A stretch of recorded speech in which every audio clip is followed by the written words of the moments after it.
Hello everyone, welcome back to the channel to a new blog. तो आज के এই বাড়ি থেকে আম্মা বাড়ি ব্লগ স্টার্ট করছি।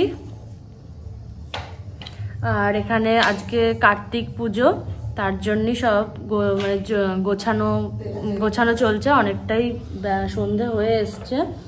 তো ঠাকুরমশাই পাইনি, যে ঠাকুরমশাইকে দিয়ে পুজো করাই, আগের বারও করিয়েছি বা যা পুজো টুজো হয়, উনি নেই, ঘুরতে গেছে। আর অন্য ঠাকুরমশাই সেইভাবে পাইনি, তাই নিজেই যতটা পারবো করব। আর খুব ছোট করে করছি, কারণ কাকিমা বুনু ওরাও কেউ নেই।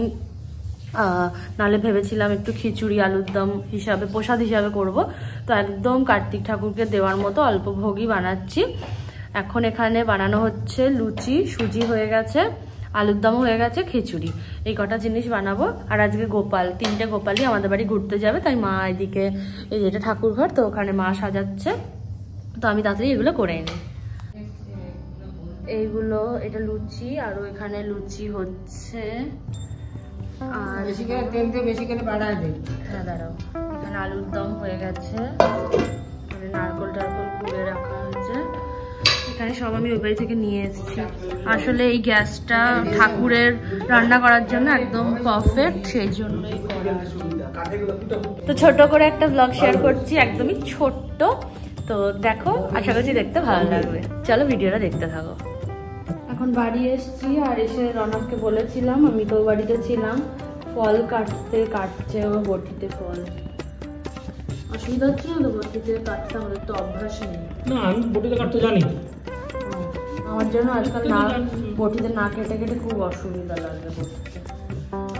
যাই হোক, এখন মায়ের কোলে করে কি আসছে দেখো, আমাদের গোপু সোনা আসছে। ও মানে বড় গোপাল শুধু একা আসেনি, সাথে আরো দুজন এসছে, কাকার গোপাল, তারাও এসছে, সবাইকে দেখাবো।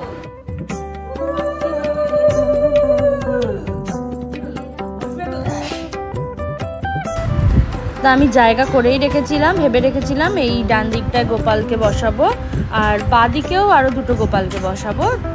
তাই তেমন মতোই দেখো বসালাম। আর কি সুন্দর লাগছে, পুরো সিংহাসনটা মনে হচ্ছে ভর্তি হয়ে গেছে, মানে ভরাট যাকে বলে। আর এই দুটো সবার মানে সব থেকে আগে এই দুটো গোপালই এসছিল, তারপরে এটা তো আমি রিসেন্ট মাকে দিয়েছি। এই হয়েছে ব্যাপার। দেখো কত সুন্দর লাগছে না, সিংহাসনটা একদম ভরাট। এবার আমি ঘরের ঠাকুর, তারপরে গোপাল, এদিকে কার্তিক, সবার ভোগ রেডি করছি আর কি। ঘরের ঠাকুরকে তো ভোগ সেইভাবে কিছু দেওয়ার নেই, মিষ্টি দিচ্ছি। আর জায়গাটা তো একটু শর্ট, তো একটু ধরে ধরে করতে হয়, না হলেই মানে সব হয়ে যাবে আর কি। তো যাই হোক, গোছানো তো অলমোস্ট কমপ্লিট। এবার আমরা পুজোর দিকে এগিয়ে যাব। পুরোহিত আসেনি যেমন বললাম। তো পুরো ভিডিওটা দেখতে থাকো, জানতে পারবে কি করে আমরা পুজোটা করলাম।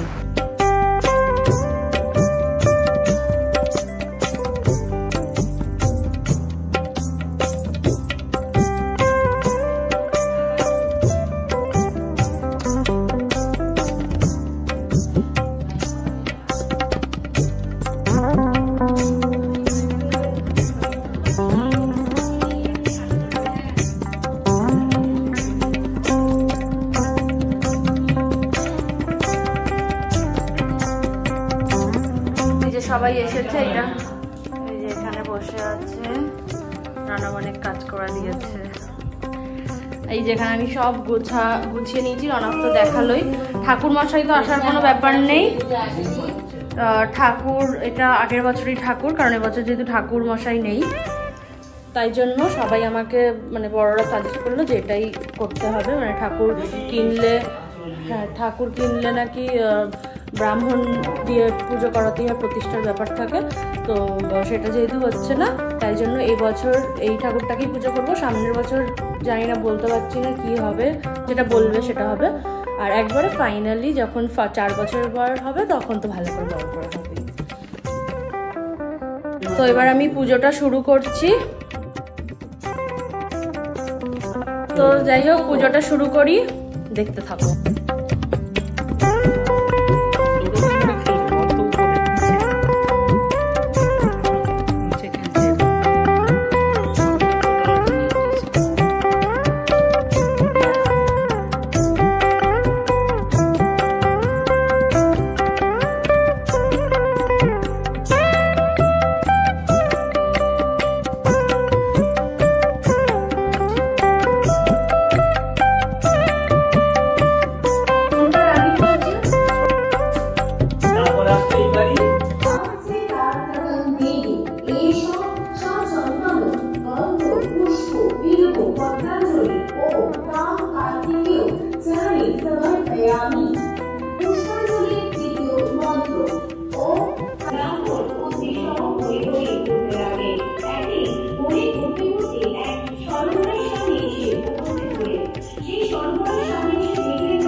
ছোট্ট একটা ব্লগ শেয়ার করলাম, একদম ছোট, কারণ সকাল থেকে একদমই ভাবিনি যে ব্লগ করব, তবু মনে হলো যে একটুখানি করি, তাই জন্যই ছোট করে ভিডিও বানানো। তো পুজো টুজো হয়ে গেছে, মিটে গেছে ভালোভাবে, আর প্রসাদও খেয়ে নিয়েছি। সবাই এখন বাড়ি চলে গেছে, দেখতেই পাচ্ছ ফাঁকা সব কিছু। তো এই পর্যন্তই রাখছি ভিডিওটা, দেখা হচ্ছে নতুন একটা ভিডিওর সাথে, ততক্ষণের জন্য টাটা।